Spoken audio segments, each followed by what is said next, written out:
खुलुमबाय दिनै 30 जानुवारि 2024 मंगलबार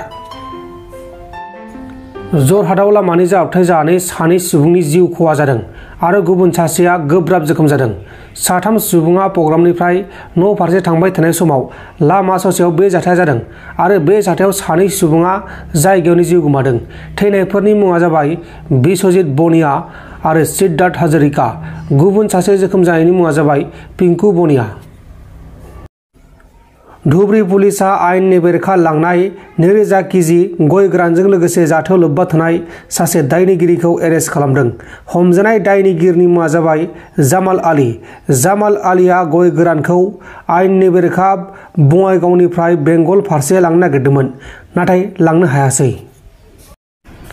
बिटिसिनि थिखादारफोरा डाम्पार फाननो गोनां जाबाय।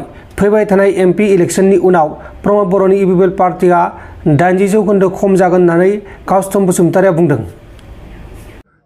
मानाव गेदेर हाग्रामा महिलारि सारा बुंदों जे जोङो प्रमद बर' हाटाव बिटिसि बासाव बिटिसिया जोंनि देश आरो बे बिटिसिखौ बासायनो थाखाय मोनफ्रोमबो थाखोनि सुबुंफोरा फैबाय थानाय बिसायख'थियाव बाहागो लानो नांगोन। दिनै जों बिपिएफ दोलोनि जानानै दिनै लाइमोनफोरा 3 बोसोरनि बारा जाबाय प्रमद बर' सासन खालामनाय सरकारा लाइमोनफोरनो साख्रि होनो हायाखै। दिनै जों लाइमोनफोरनि जानानै बिपिएफआ जुजिदों आरो जाखांबोनाय बिटिसिनि कन्ट्रेक्टरफोरा 3 बोसोरनि बारा जाबाय, बिथांमोना खामानि मोनाखै। दिनै जोङो कन्ट्रेक्टरनि जानानै जोङो दिनै जुजिदों। आबादारिफोरा जोबोद खस्थ'यै बिथांमोनहा दङ।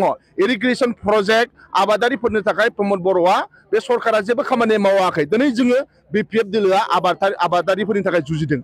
फैबाय थानाय बिसायख'थिया प्रमद बर' भार्सेस हाग्रामा महिलारि सारल' नङा। दिनै प्रमद बर'खौ आबादारिफ्रा गाज्रि मोनो, दिनै प्रमद बर'खौ कन्ट्रेक्टरफ्रा गाज्रि मोनो, दिनै प्रमद बर'खौ फरायसाफोरा गाज्रि मोनो, दिनै प्रमद बर'खौ बिभिन्न जाथि माहारिफोरा दिनै गाज्रि मोनो। मानो होनोब्ला बिथाङा फोथाय खेबस' खामानि मावदों। जेरैबायदि खोथा बुंदोंमोन थांनाय इलेक्सनाव बेबायदि बिथाङा खामानि मावाखै। बिथाङा बुंदोंमोन जे गाव सरकाराव फैयोब्ला बिटिसि ओनसोलाव थानाय मास मिडिया जार्नालिस्ट वेलफेयार फान्डनि नामाव 10 कोटि फैसा होनाय खोथा बुंदोंमोन। नाथाय गाव शिफ्ट जानायनि उनाव सासेबो रिपर्टारफोरा बे फैसाखौ मोनासै। फरायसाफोरनो 2500 साफ्रोमबो बिए आरो एमए फरायबाय थानाय फरायसाफोरनो होनो होनदोंमोन, बिथाङा होआखै। ओंखायनो बिथाङा फोथाय खेबस' बिटिसिनि रायजो राजानि लाब जानाय खामानि मोनसेबो मावाखै। प्रमद बर' शिफ्ट जानानै आबादारिफोरा मोनसेबो आबादारिनि जानाय खामानि मावाखै, लाइमोन फरायसाफोरनि थाखाय खामानि मावाखै।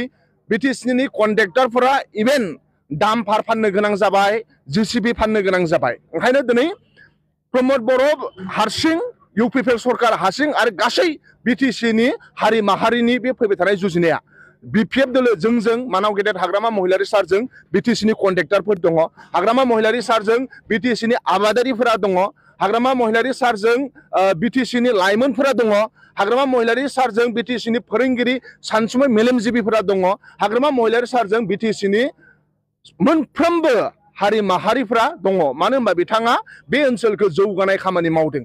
3 बोसोरनि बारा जाबाय, जेबो जौगानाय खामानि बाव सोलियाखै। ओंखायनो जोङो बिराद साखाफारा फैबाय थानाय एमपि इलेक्शननि उनाव प्रमद बर'नि इउपिपिएल राजखान्थि दोलोआ 80% खमजुरि जागोन। 80% बिथांमोना दुर्बल जागोन एमपि इलेक्शननि उनाव।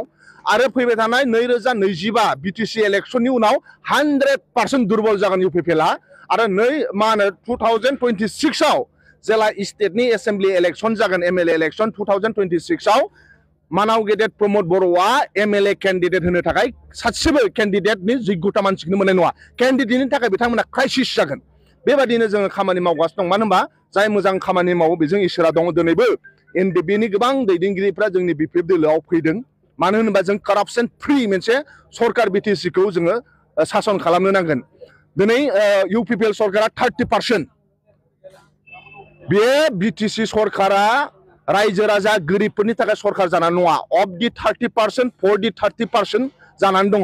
जाय 30% होयो बिसोरसो प्रमद बर'नि खाथियाव थांनो मोनो आरो जाय 30% होयो बेखौसो प्रमद बर'आ लायो। ओंखायनो नाव बिटिसि सरकार led by Pramod Boro' BTR government of the 30% for the 30% जानानै दङ। ओंखायनो बेखौ जोङो फैबाय थानाय समाव बे 30% जोंनो करापसन फ्रि मोनसे बिटिसि नांगौ। स्टेटआ मानाव गेदेर मा होनो जोंहा स्टेटआ आरो दिल्लीया जेरैबायदि फैसा हरो बिनि जौगानायनि थाखाय नाथाय बेखौ टटेलि बिथांमोना मिस इउज खालामजोबो फैसाखौ। नोंथांमोन दिननि खौरांफोरा बेखिनिल'मोन। बेखिनिसिम नायनायनि थाखाय नोंथांमोननिसिम रोजा रोजा साबायखर। गोजोन्थों एसेनोसै।